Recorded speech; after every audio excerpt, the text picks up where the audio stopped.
Myslím, že sa zhodneme na tom a že aj naši občania sa zhodnú na tom, že situácia v zdravotníctve je zlá a chceme, aby sa zlepšila.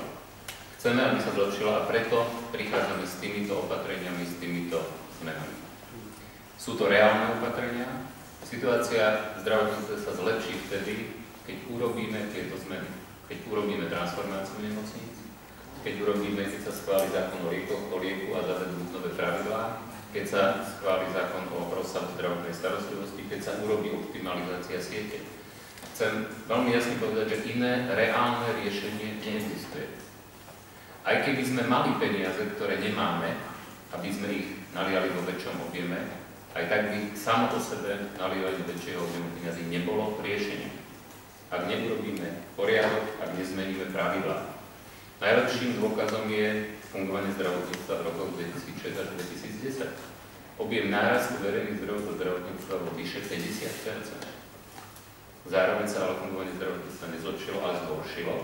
A dlh narastol tak, že musíme teraz vynakladať obrovské prostriedky na odĺžovanie zdravotníctva. Pričom k jednému odĺženiu už došlo počas druhej Dzurindovej vlády.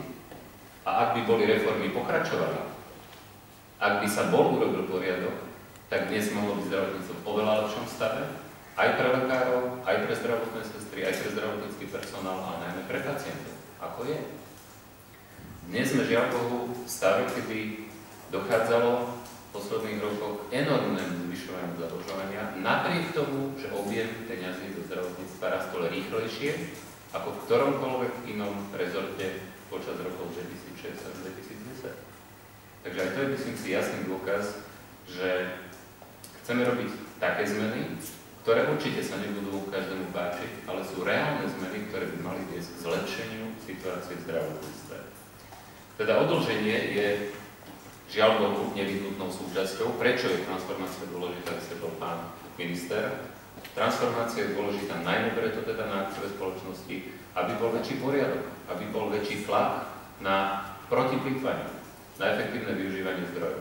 My ekonómovia tomu zvykneme hovoriť, že musíme nastaviť tvrdé rozpočtové obmedzenia. A zase nie teória, ale prax potvrdzuje, že takéto transformované zdravotnícke zariadenia hospodária lepšie, nevytvárajú také dlhy a ešte dokážu aj lepšie zaplatiť lekárov a sestry. Takže žiaľ Bohu musíme opäť pristupovať k odĺženiu jednoducho preto, že sa 4 roky v zdravotníctve dialo to, čo sa dialo. Chcem povedať ale, že odĺžovať, lebo odĺženie je nevyhnutnou súčasťou, respektíve predpokladom transformácie. Keby sme transformovali nemocnice tak, ako sú dnes zadĺžené, okamžite vyšli do exekúcie. Odĺženie pomôže nemocniciam. Čiže je to ďalší z nástrojov alebo krokov, ktorým štát pomôže, pretože vyčleníme veľké množstvo prostriedkov práve na toto, dnes žiaľ Bohu nevyhnutné opätovné odĺženie. Chcem veľmi jasne deklarovať, že to budeme robiť podľa veľmi jasných pravidiel. Bude to celé riadiť komisia, ktorá bude spoločná, komisia Ministerstva zdravotníctva a Ministerstva financií, kde budeme mať 100 členov. Zároveň sú jasne stanovené pravidlá, že na tých rokovaniach s jednotlivými veriteľmi zdravotníckych zariadení musia byť najmenej po 2 členovia z každého rezortu. Všetko sa bude nahrávať, všetko sa bude diať tie rokovania v jednej špeciálne na to vyčlenenej miestnosti. Chcel by som povedať a predoslať dopredu, že nebudeme rokovať so špekulantmi a teda aj vyzývam veriteľov, aby nepodliehali rôznym ponukám, rôznych priekupníkov, ktorí chcú teraz obchodovať s pohľadávkami, pretože rokovať budeme len s primárnymi veriteľmi.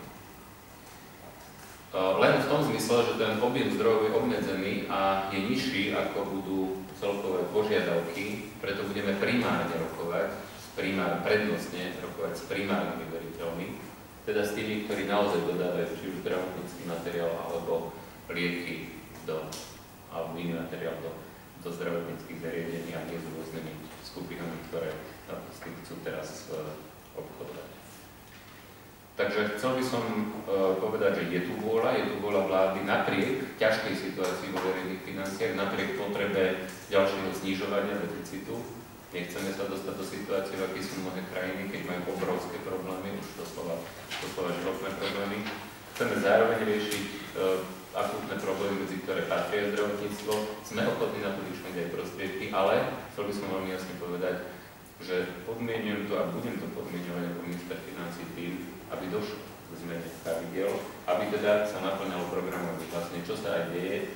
A aj v tomto zmysle považujem za veľmi dôležité, aby prešli zákony, ktoré ministerstvo pripravilo, vláda schválila